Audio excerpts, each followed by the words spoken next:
Hi friends, welcome back. So in this video we'll learn about some of the basic interview questions which we normally ask for any tester, especially if you're trying to attend for UAT related testing. The first question would be, what is UAT testing in any agile project? The UAT testing is also another type of testing which we normally do in software testing processes, but this UAT is a final stage of testing which we normally do as part of the software testing. And UAT testing normally does by the end user or a client to determine whether the requirements whatever they are given for the implementation to the development team, is developer really implemented the same thing or not. That will be getting validated as part of this final stage of testing, which is user acceptance testing. And once this testing is done, UAT testing is done, then that will be shipped to the customers or shipped to the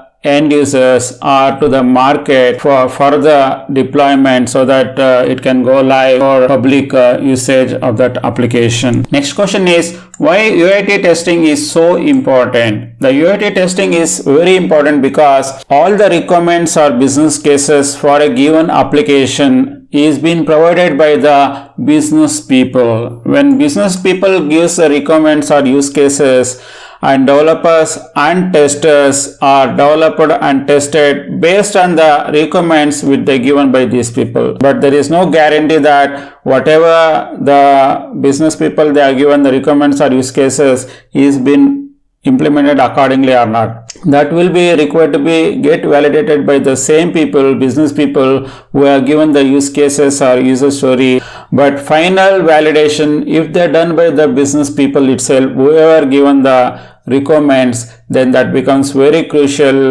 part of the testing. That gives a lot of weightage for that kind of testing, because these people they test really how the end user they are going to use the application, more of a real world situations. And also that would guarantees whether the developers are tested, the developer are tested properly, and everything is working as properly based on the requirements or user stories. If things are not working as per their business cases, then definitely these business people they will send back the bill to the developers so that they can come back with the further fixes. The next question is UAT testing is a verification or a validation? Like system testing, integration testing, or unit testing, here we are doing more of a verification based on the specifications or requirements available with them. So because of that, we can clearly classify UAT as a validation phase. Who writes UAT documents?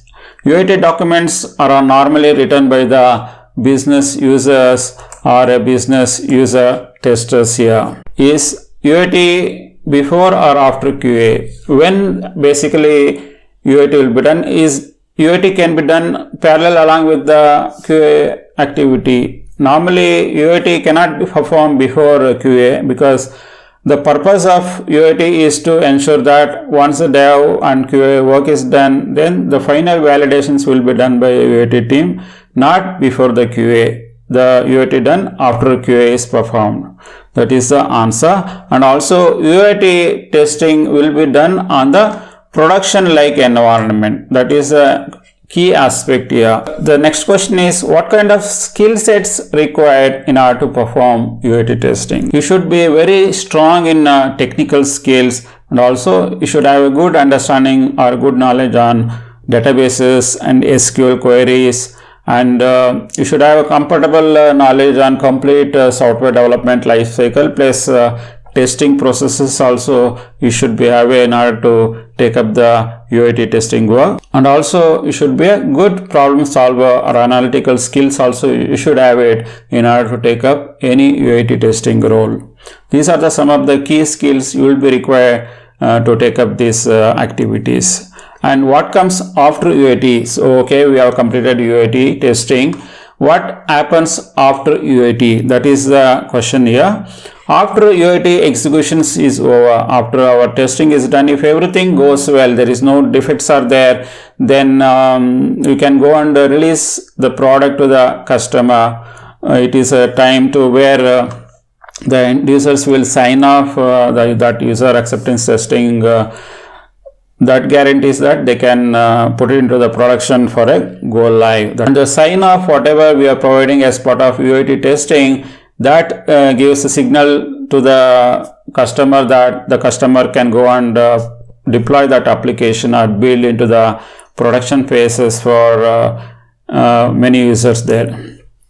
And the next question is, normally how long the UAT testing activity normally done by the end users or customer? Normally again it depends on the size of the project. If the project size is very big and if they have many sprint activities, again based on that the size or length of the UAT testing will happen. But in general, for a medium sized project, 2 weeks of testing normally does by the UAT or business people, and plus additional 1 week also they will keep it as a buffer unless if they don't find any issues, then they can directly release the product to the production. Otherwise they will keep additional week of buffer so that they can accommodate any prefixes, so that after does the validation they can put it into the productions.